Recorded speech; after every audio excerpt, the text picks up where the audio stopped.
Teman-teman semua, konten ini sangat sensitif jika teman-teman berpemikiran pendek dan juga jika teman-teman takut murtad atau bahkan takut meragukan terkait keabsahan agama teman-teman itu sendiri. Oleh karena itu, jika teman-teman merasa terganggu, jangan tonton konten ini, silahkan jauhi. Tapi kalau teman-teman ingin menambah wawasan terkait pemahaman sejarah agama Islam itu sendiri, silahkan teman-teman tonton dan simak sampai habis, karena di sini saya akan membongkar terkait fakta sejarah kelam umat Islam, yang dimana justru dilakukan oleh siapa? Para sahabat Nabi. Sekalipun di KTP saya masih Islam agamanya. Nah, ini saya himpun, saya rangkai daripada suatu buku yang ditulis oleh Farak Faudah, Allah yarham, dengan judul Kebenaran yang Hilang. Dari judul ini, Farak Faudah itu adalah seorang muslim, pemikir Islam dari Mesir. Ya, seorang kritikus. Tapi apa? Bukannya diapresiasi. Justru dihadiahkan kematian oleh para kelompok ekstremis Islam yang didukung oleh fatwa daripada Majelis Ulama Al-Azhar. Yang dimana mereka mengeluarkan fatwa sesat dan keluar daripada Islam untuk Farak Faudah. Oleh karena itu, hati-hati MUI. Fatwa ini sangat banyak akibatnya kepada masyarakat.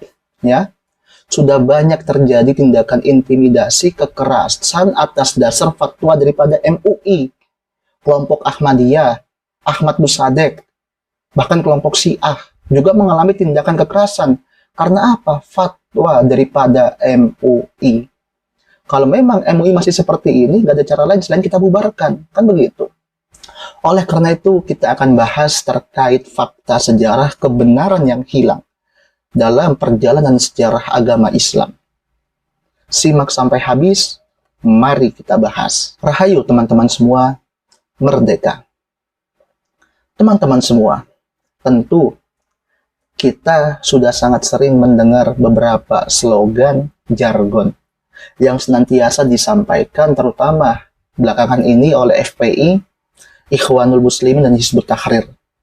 Yang dimana slogannya itu senantiasa menggaung-gaungkan Islam. Jadi begini kurang lebih, Islam adalah solusi, Islam yang mesti Islam, syariat adalah solusi terkait apa? Berbagai kerusakan yang terjadi di masyarakat. Subhanallah. Ini kalau anak-anak SD yang dengar langsung tepuk tangan.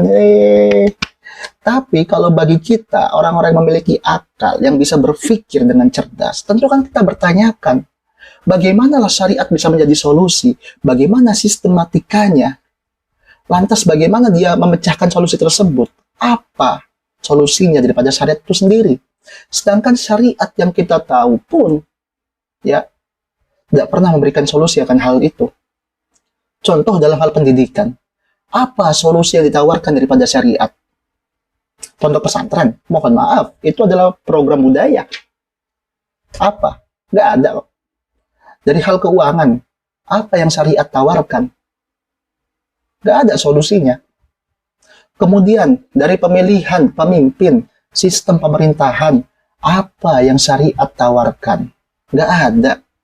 Yang dimana memang syariat itu bukanlah solusi. Kenapa begitu? Karena syariat itu mengatur hal-hal yang umum. Itu. Adapun hal-hal yang khusus dikembalikan kepada kita sebagai manusia, sebagai khalifah yang diberkahi oleh Allah dengan akalnya untuk mencari mana yang terbaik. Gitu loh. Jadi kalau semata-mata dengan syariat, lalu menggaungkan, menggambarkan, memberikan opium kepada masyarakat, bagaimana imajinasi negara Islam di fase-fase sahabat, fase-fase bani kerajaan, itu adalah opium belaka. Oleh karena itu, jika banyak doktrin seperti ini terjadi, maka masuklah perkataan Karl Marx, agama adalah candu di masyarakat. Karena nggak memberikan solusi, yang ditawarkan hanya hayalan belaka, dogma belaka. Gitu loh.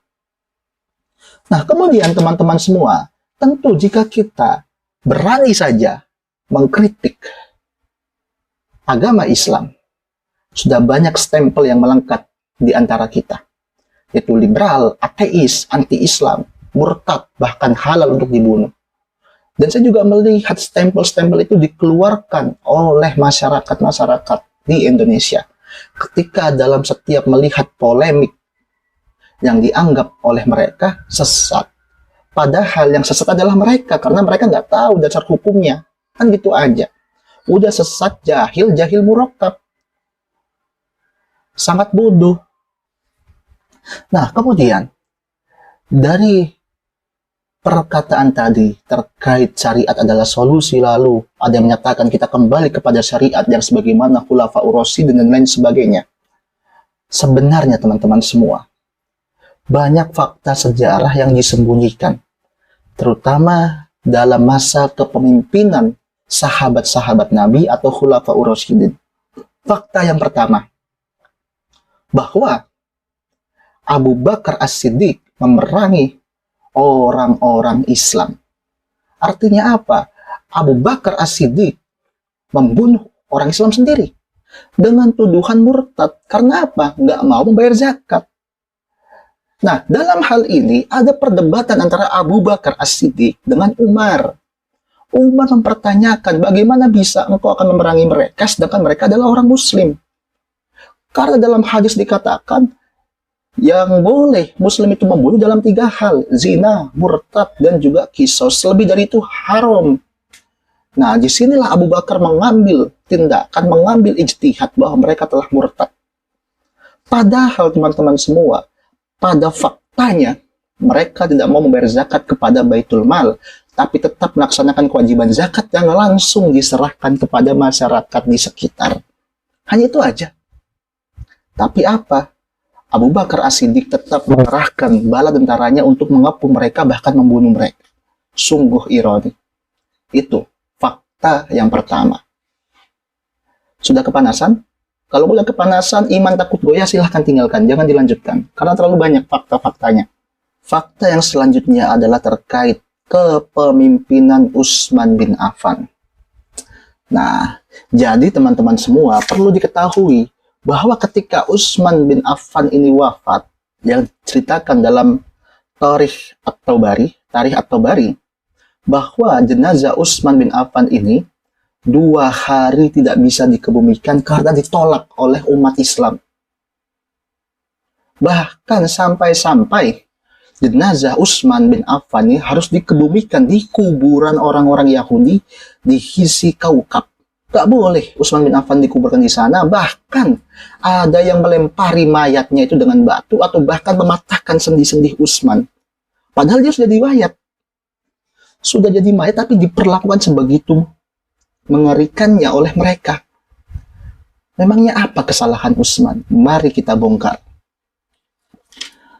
Utsman yang paling pertama adalah orang atau pemimpin Islam yang dimana ia menjadikan sanak keluarganya sebagai pemimpin di wilayahnya masing-masing. Dan mereka itu, Utsman bin Affan itu, dituduh melakukan tindakan KKN. Nepotisme terutama. Kan begitu teman-teman semua.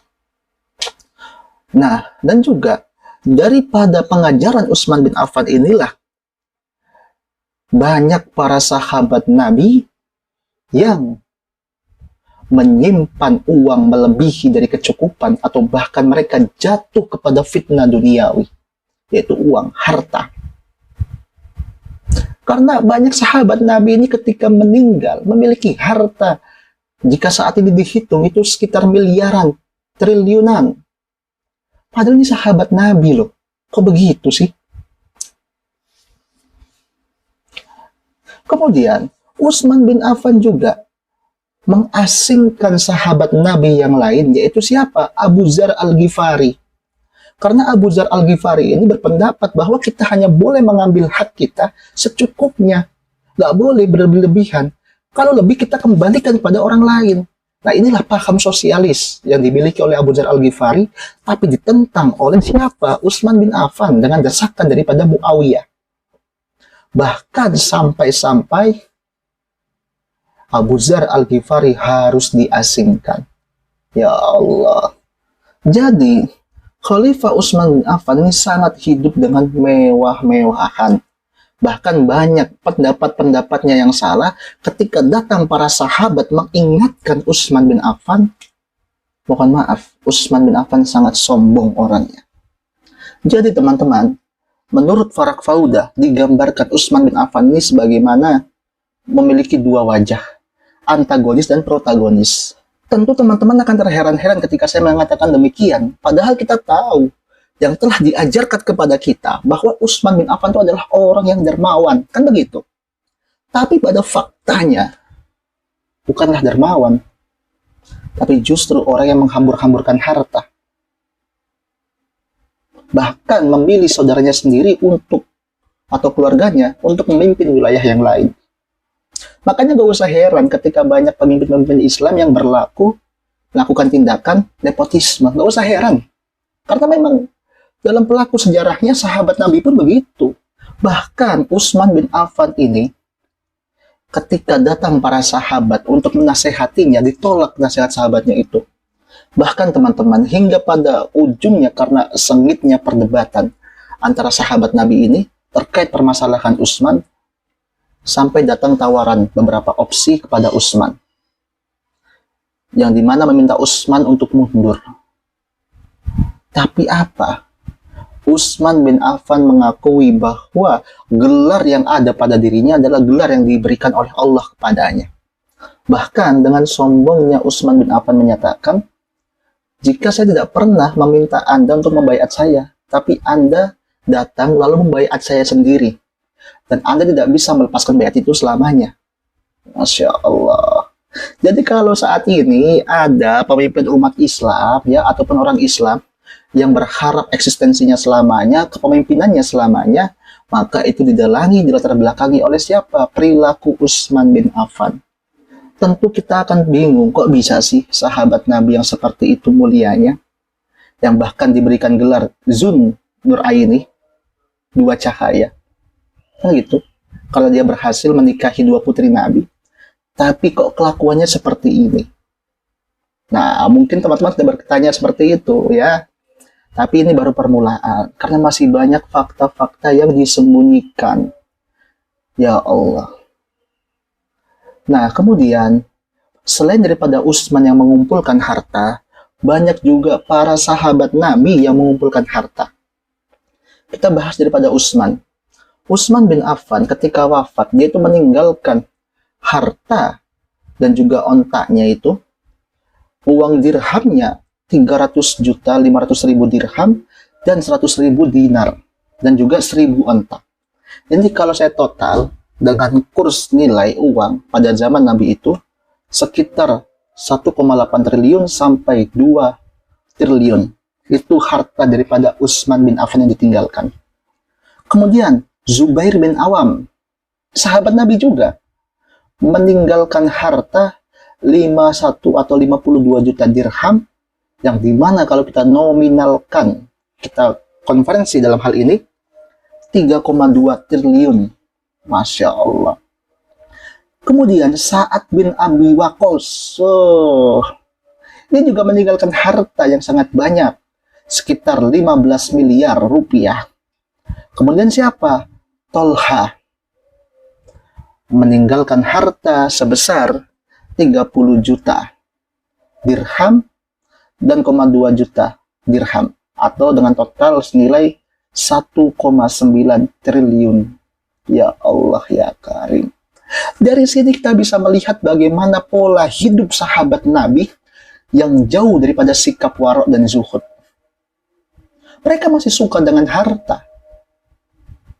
Yang seharusnya harta itu dibagikan kepada orang yang membutuhkan, sebagaimana yang dilakukan oleh Abu Dzar Al-Ghifari, tapi orang seperti Abu Dzar Al-Ghifari justru dimusuhi. Kan begitu. Nah, inilah yang merubah tatanan Islam dari sebenarnya ajaran sosialis menjadi ajaran kapitalis. Banyak orang-orang, para ulama, para pemimpin yang beragama Islam berlomba-lomba mengumpulkan harta untuk dirinya sendiri. Makanya nggak usah heran kalau sekarang teman-teman melihat berita, para pemimpin di Indonesia yang mereka beragama Islam banyak korupsi. Gak usah heran, memang begitu kok sejarah sahabat Nabi. Karena sepupu Nabi Muhammad sendiri pun ada yang mengkorupsi uang umat. Nanti kita bahas. Nah, siapa yang tadi saya sebutkan, yaitu Abdullah bin Abbas. Abdullah bin Abbas ini dikenal sebagai seorang ahli tafsir lain sebagainya. Tapi Farak Fauda membongkar fakta yang sangat mengejutkan terkait Abdullah bin Abbas. Yang dimana, karena Abdullah bin Abbas inilah Ali sampai harus berperang dengan Muawiyah. Yang dimana Ali juga mengutuk tindakan Abdullah bin Abbas ketika dia menjabat. Nah, jadi teman-teman semua, ketika Abdullah bin Abbas di Basrah, Irak, ya, dia mengambil lahan perkebunan yang berupa jizyah, yang dimana itu bukan haknya, yang dimana itu adalah milik para pasukan, para tentara umat Islam yang berperang saat itu, tapi disimpan di Baitul Mal, kemudian diambil. Lalu apa? Ali mengirimkan surat agar Abdullah bin Abbas mau mengembalikan dan mau juga menjelaskan laporan keuangannya secara lengkap. Tapi apa? Abdullah bin Abbas dengan sombongnya justru melawan. Kemudian, ketika datang suatu surat pengunduran diri daripada Abdullah bin Abbas, yang dimana surat itu pun mengancam Ali. Nah, dalam hal ini, Abdullah bin Abbas mengkorupsi uang Baitul Mal dari Basrah sebesar 6 juta dirham atau senilai saat ini 372 miliar rupiah. Untuk apa? Untuk kabur ke Makkah.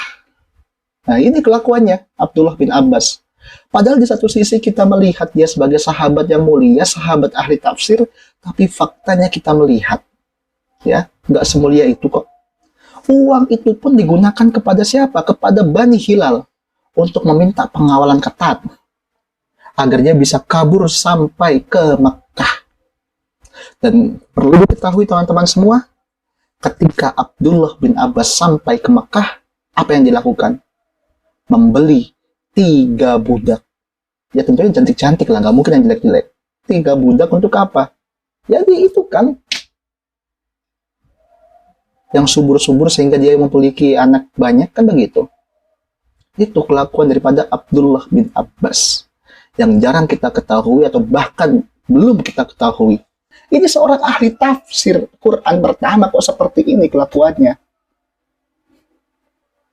Tentu fakta-fakta yang saya sampaikan di atas nggak akan teman-teman temukan dalam buku pengajaran manapun. Kan begitu. Kecuali sedikit sekali yang menceritakan, dan ketika kita temukan itu, ya, kita senantiasa dilarang untuk membicarakan hal tersebut karena dianggap mengingkari sahabat Nabi. Perlu saya pertegaskan bahwa kita percaya, mengimani itu nggak ada, terkait mengimani sahabat Nabi itu nggak ada. Kita harus berikan apa hakikat mereka sebagai manusia, yang dimana mereka bisa salah, bisa benar. Itu hakikat mereka, para sahabat Nabi manusia, yang dimana dia bukanlah maksum, tidak dijaga oleh Allah. Kan gitu. Oleh karena itu, yang tadi saya sampaikan adalah bentuk kritikan, bentuk fakta terkait bagaimana saat ini banyaknya kejahatan-kejahatan amoral yang mengatasnamakan Islam. Karena dalam sejarahnya para sahabat Nabi pun juga melakukan demikian. Nepotisme dilakukan oleh Utsman, ya, membunuh orang karena dianggap berbeda dilakukan oleh Abu Bakar. Kemudian korupsi, bahkan hingga membeli 3 budak, bahkan mengancam bugot, dilakukan oleh siapa? Sahabat Nabi, saudara Nabi, yang katanya ahli tafsir, yaitu Abdullah bin Abbas. Sangat ironi teman-teman semua fakta ini. Sehingga gak heran kalau Farak Fauda sampai dibunuh. Karena fakta yang disampaikan terlalu berani, mengguncang, ya, Islam yang telah dirangkai oleh mereka. Karena Islam yang telah kita gunakan saat ini, yang telah kita amalkan saat ini, itu semuanya tercampur oleh siapa? Ulah tangan daripada para pemimpin umat Islam, terutama dari Bani Umayyah dan Bani Abbasiyah. Sekian dari saya, itulah fakta-fakta yang ada. Semoga dengan fakta tersebut Anda dapat tercerahkan lah terkait fakta kelam sejarah agama Islam.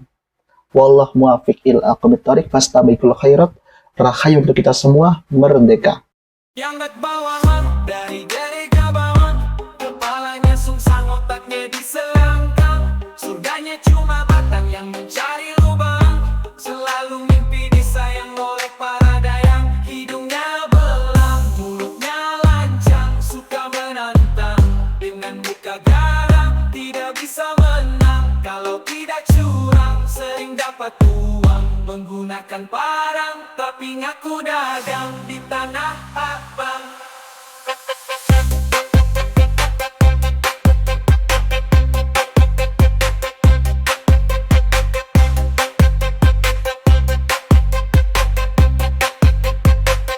Tapi ngaku dagang.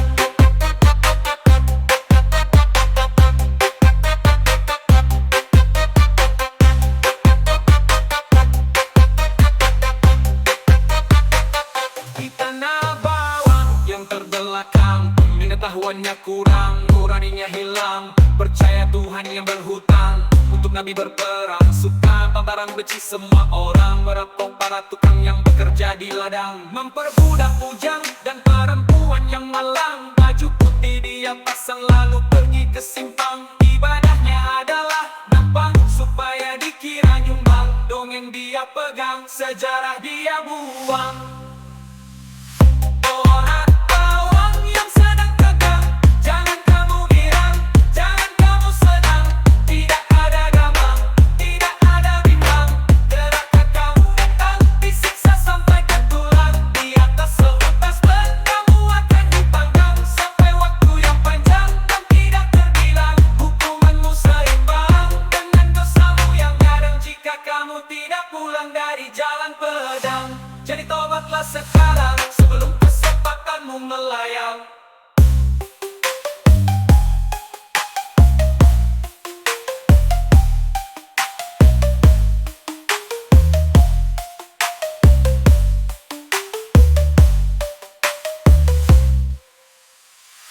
Orang bawang yang sedang tegang, jangan kamu girang, jangan kamu senang. Tidak ada gamang, tidak ada bimbang. Gerakan kamu datang, disiksa sampai ke tulang. Di atas seutas ban kamu akan dipanggang, sampai waktu yang panjang dan tidak terbilang. Hukumanmu seimbang dengan dosamu yang kadang, jika kamu tidak pulang dari jalan pedang. Jadi tobatlah sekarang sebelum kesempatanmu melayang.